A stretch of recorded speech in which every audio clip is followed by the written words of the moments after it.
Bismillahirrahmanirrahim. Assalamualaikum warahmatullahi wabarakatuh.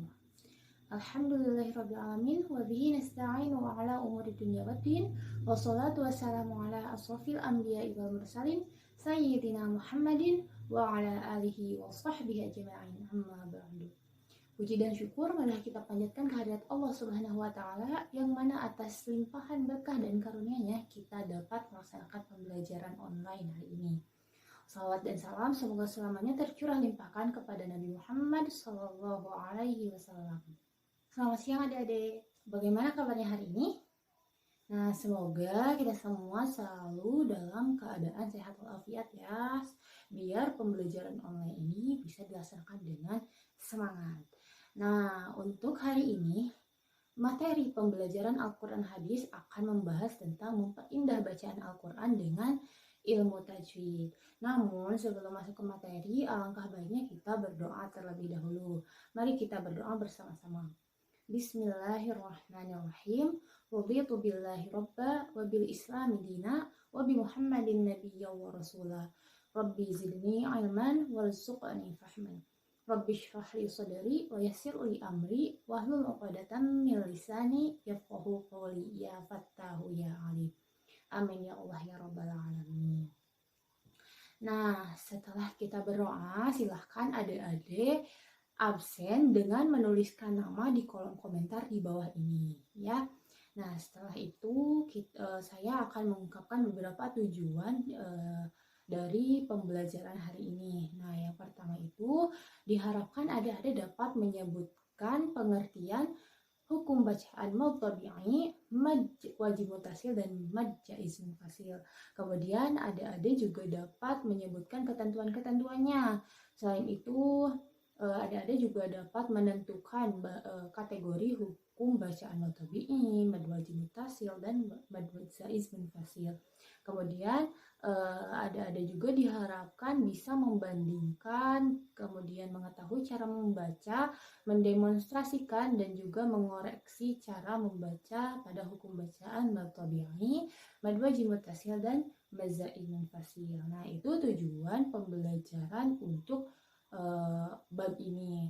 Namun terlebih dahulu kita akan membahas tentang hukum bacaan mad tabi'i pada pertemuan hari ini. Ini kita akan membahas materi tentang ketentuan hukum mad tabi'i. Untuk aktivitasnya bisa kalian diskusikan, bisa kalian tanya jawab, bisa juga melakukan analisis dan pengamatan. Nah, itu untuk melatih kalian agar bisa berpikir kritis, kemudian bisa berkomunikasi, berkolaborasi, dan berkreasi secara kreatif gitu kan. Nah, kemudian sebelum masuk ke dalam materi inti yaitu mad tabi'i, nah, apa sih yang kalian ketahui tentang hukum bacaan Al-Quran? Nah, Al-Quran sendiri itu kan sering dibaca oleh semua kalangan ya, baik dari anak-anak, kemudian remaja, orang dewasa, dan juga lansia itu.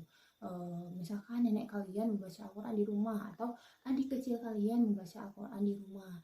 Nah, tentunya dalam membaca Al-Quran itu harus sesuai dengan hukum bacaan yang telah ditentukan. Nah, keutamaan dari membaca Al-Quran itu kita akan dibersamai oleh malaikat. Nah, ketika kita membaca Al-Quran maka kita itu sedang dibersamai oleh malaikat.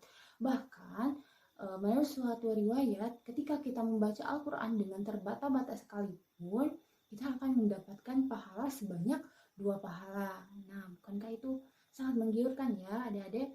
Nah, ketika kita mengucap Bismillahirrahmanirrahim saja ada berapa tuh kan pahala yang akan kita dapatkan?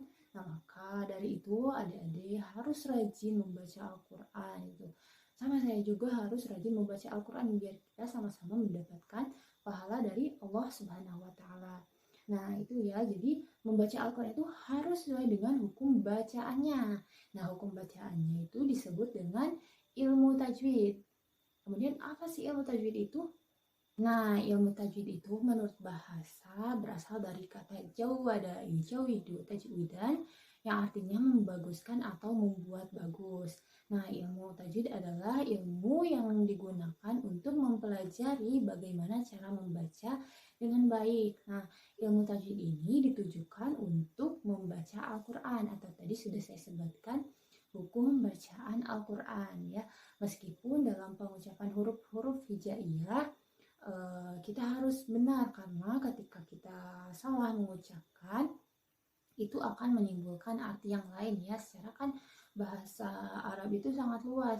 Kita salah menyebut huruf hijaiyah atau kita salah panjang pendeknya atau kita salah tajwidnya itu akan merubah arti dari kata atau kalimat tersebut. Maka dari itu ketika kita membaca Al-Quran kita harus benar-benar membacanya dengan baik sesuai dengan ilmu tajwidnya. Nah, kemudian bagaimana kalau kita tidak mengetahui ilmu tajwidnya? Maka dari itu kita akan belajar tentang ilmu tajwid supaya kita semua tahu bagaimana cara membaca Al-Quran yang baik. Nah, masuk pada hukum mad. Hukum mad itu terbagi menjadi dua bagian. Yang pertama ada mad tabi'i, yang kedua ada mad far'i. Nah, mad tabi'i itu adalah mad yang akan kita pelajari pada hari ini. Sedangkan mad far'i itu terbagi menjadi 13 bagian. Nah, diantaranya ada mad wajib muttasil dan mad jaiz munfasil. Itu akan kita bahas di pertemuan yang akan datang. Khusus untuk pertemuan kali ini, kita hanya akan mempelajari mad tabi'i. Jadi, adik-adik harus serius dalam memperhatikan pelajaran kali ini. Karena itu akan mempengaruhi bagaimana adik-adik membaca Al-Quran ya, yang sesuai dengan ilmu tajwid. Nah, masuk ke dalam materi pengertian dari mad tabi'i. Nah, secara bahasa mad itu berarti tambah ya. Kemudian menurut ulama ahli tajwid, mad itu adalah memanjangkan suara huruf yang wajib dipanjangkan. Hukum mad tabi'i itu ada 3, ada wawu, ada ya, dan ada alif. Adapun syarat dari huruf wawu, ya, dan alif itu dikatakan mad tabi'i apabila dhammah diikuti wawu, kasroh diikuti ya, dan fathah diikuti alif. Contohnya berkumpul dalam kata nuhiha. Nah, bisa adik-adik lihat ya di sana di dalam contoh. Kemudian apabila setelah huruf mad tidak ada huruf sukun, maka itu disebut dengan mad tabi'i. Panjang dari mad tabi'i itu, panjang membacanya kira-kira 1 alif atau 2 harokat. Ada contoh hukum bacaan mad tabi'i dalam Al-Quran. Yang pertama itu dalam kata la yusminu, di mana dalam kata la itu terdapat hukum bacaan mad tabi'i, di mana fathah itu diikuti alif. Kemudian yang kedua ada wujuhu yauma idzin. Nah, di dalam kata ju itu terdapat hukum bacaan mad tabi'i, di mana dhammah diikuti wawu sukun. Dan itu disebut juga dengan mad tabi'i. Kemudian dalam kalimat terakhir yaitu fiha ainun jariyah.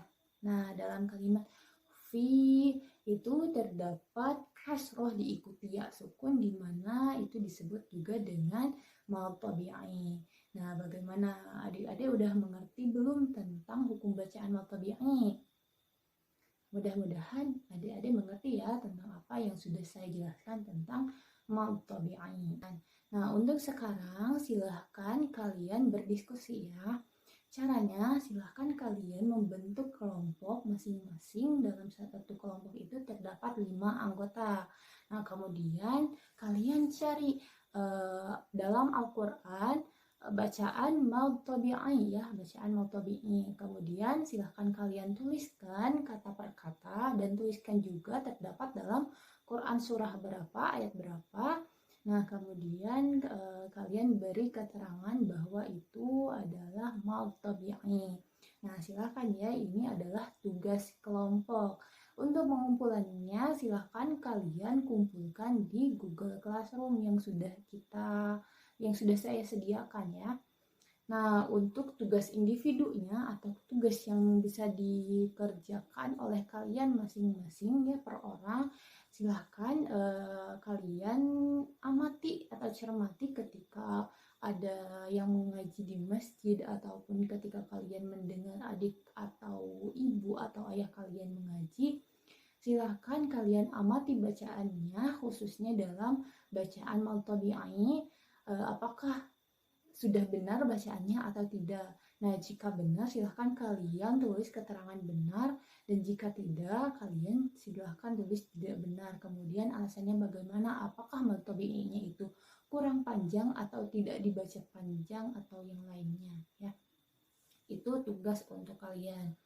Ini tugas individu ya, jadi kalian per orang masing-masing mengerjakan dan bisa dikumpulkan juga di Google Classroom untuk tugas individual. Nah, itu adalah tugas kelompok dan juga tugas individu. Nah, jika kalian masih belum paham, silahkan kalian tanyakan bisa di WhatsApp group atau di Google Classroom. Insya Allah nanti saya jawab ya. Nah, untuk pertemuan hari ini dicukupkan sekian. Semoga kalian bisa mengamalkan materi pada hari ini dalam kehidupan kalian sehari-hari, khususnya dalam membaca Al-Quran. Dan semoga apa yang saya sampaikan ini bermanfaat untuk kalian semua. Semoga hidup kita senantiasa ada dalam keberkahan. Nah, mohon maaf apabila banyak kesalahan. Wallahul muwaffiq ila aqwamit thoriq. Wassalamualaikum warahmatullahi wabarakatuh.